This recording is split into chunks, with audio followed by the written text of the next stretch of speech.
Hi everyone, welcome to a Stamping to Share video. My name is Kate Kalthoff and today I'm going to share with you how I watercolor with Stampin' Up's watercolor crayons. This is a look at our watercolor crayons. This is the Soft Subtles set and you can just kind of see how that looks. It comes in a nice little tin. And we also have another set here, the neutral set. The neutral set has a color called Soft Suede and it's just great for hair.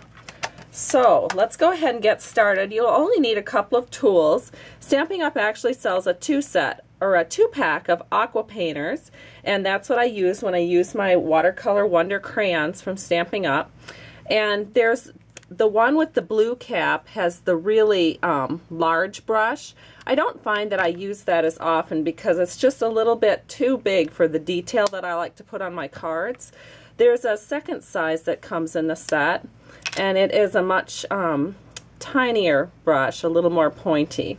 The other tool that you're going to need, of course, is your stamps and your stays-on ink pad. The reason you need a stays-on ink pad is you want to make sure that your image that you stamp it with the ink that you stamp with it will not smear as you're using water on it. And so stays-on works perfectly for that. Then I like to keep a paper towel handy, and then sometimes just to test the color I will keep another piece of paper here. Now of course watercolor crayons and the Aqua Painter work really well with our watercolor paper, but sometimes I like to use Whisper White or Very Vanilla, and today I'm going to use Very Vanilla. So I'm going to show you how that works.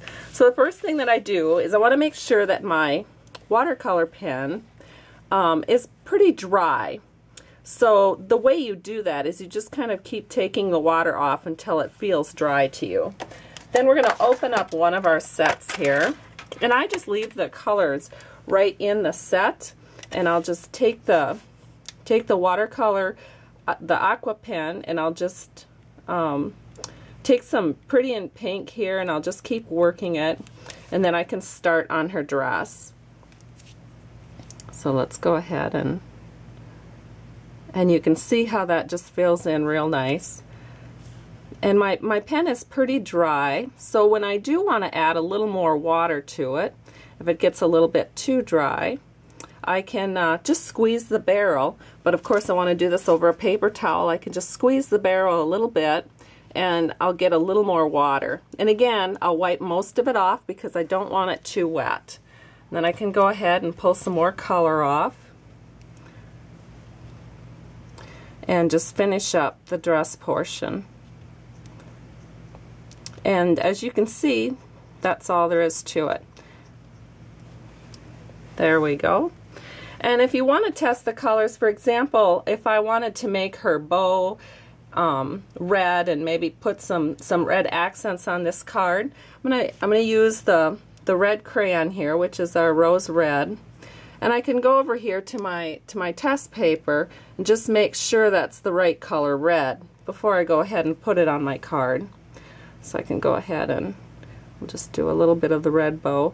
Now one thing not to get hung up with too much is being perfect when you watercolor. Of course it's really hard for me because I do enjoy being perfect, but of course that's a losing battle, but I still like to work hard towards that end.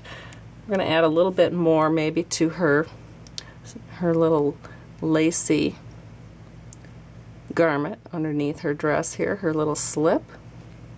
And we'll do a little bit on the bow. You can see how very little this takes. And of course I'd probably put my head a little bit closer to my work so I could see it better. However, then you would not be able to see what I'm doing. So I had to back away just a bit. Alright, now how do we go about doing skin tones? That's always the question. Well, I like to use a very light pink. We have, this one's called Pink Pirouette. And then sometimes I mix it. That's another nice thing about watercoloring is I'll mix it a little bit with the Pretty in Pink. And then I'm going to go ahead and test it. It's a little bit too pink. So then I just take a little more water out of the barrel to water it down a little bit. Then I can go ahead and just paint that on. You can probably hardly tell from the distance that you're at from the camera, but it is a little bit lighter than the dress here. There we go. And now she has some skin tones. Of course, those can be made darker or lighter depending on the type of skin color you're trying to achieve. And then I think for her hair, we'll go ahead and we'll use some soft suede. And we'll just put that on.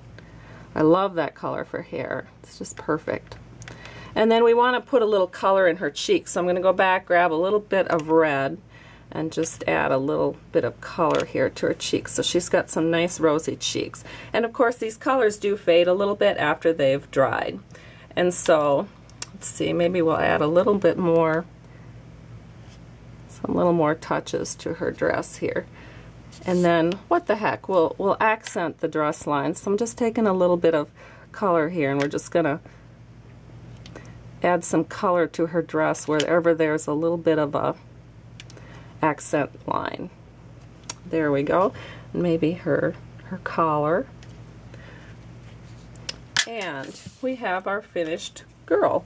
Now it's almost finished because we don't want her hanging in midair. So I like to put all of my watercolor pictures on some ground. So I think what I'll do for that is I'll take a little bit of our Perfect Plum, kind of coordinates with everything here, and I'm just gonna add some lines down here to make it look like she's standing on something. There you go. And that is our watercolored girl.